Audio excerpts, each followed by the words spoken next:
Ladies and gentlemen, Sombr sits to talk with Bennett on Most Requested Live. Sombr, what's going on, man? Thanks for hopping on. Appreciate you. Oh, thank you for having me.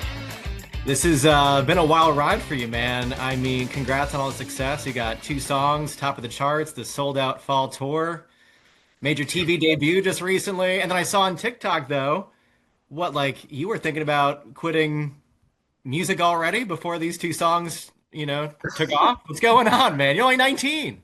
Yeah, dude. No, I'd say like, it's like when you're making music for a long time and putting it out in the world and it's not like I was making music for years before I had any supporters or listeners, and there's always like a part of you that's like, okay, maybe it's time to give up. That might sound crazy because I'm really young, but like I don't know. But yeah, I think once I started posting my songs online and they started getting some love, and that was all out the window, and I had people that I was helping and all that, that kind of got erased. But there's definitely was a time, and it's crazy. Like, imagine if I went down that path. Yeah, so if you did, would it be cooking? Because you went to cooking school, right? No, I did do 3 years of culinary school, correct. But I wouldn't say that's my true passion. That's more of like something I do to get girls. I probably would have like tried to do skateboarding, or skateboarding was a huge passion of mine, and it was like kind of that or the music.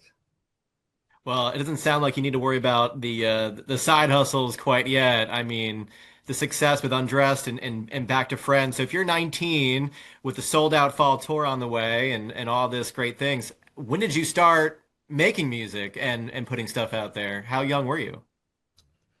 I think making music, I probably like I started on GarageBand when I was in like probably like 11 or 12, and then in like my freshman or sophomore year of high school, I was working on Logic and I was making a lot of beats. And then I started making like these kind of shoegazy tunes. And that's where like I formed the name Sombr, and like I made all these songs that I never put out. And then I put out a couple shitty songs, and then the song Caroline came around, and it was like the best song I'd ever made. I made it after listening to the Forever Ago project by Bon Iver. And I was like, I listened back, it was the best song I'd made. I was going to high school every day.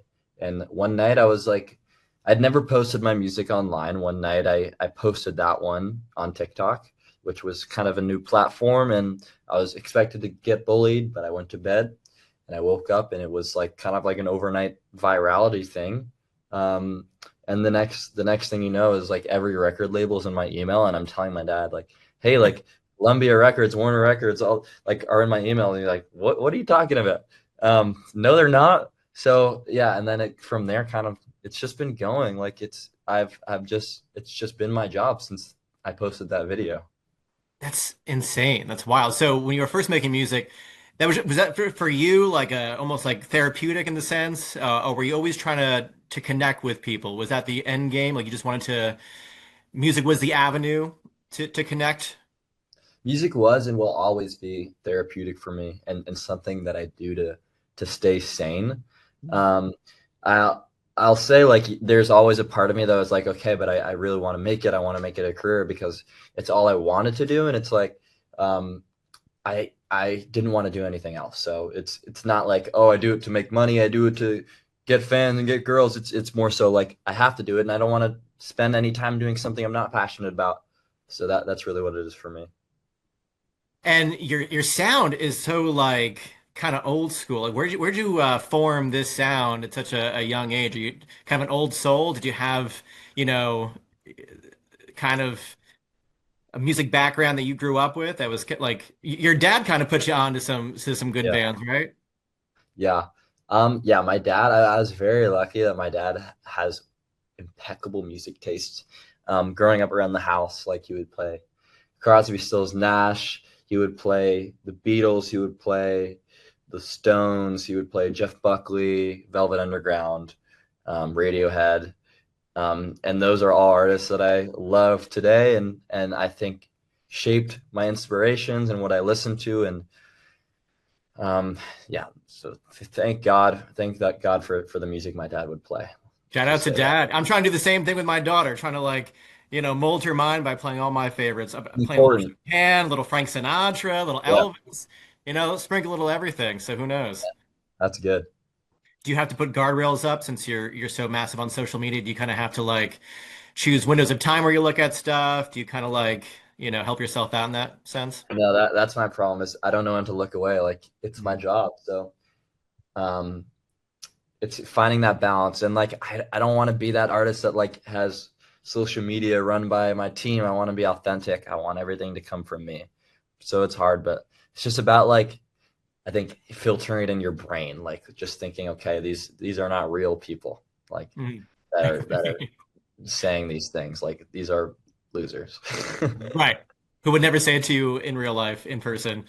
Talk to me about when you release music. Do you have to listen to your songs in different atmospheres, like with headphones on, in just different experiences before you put it out?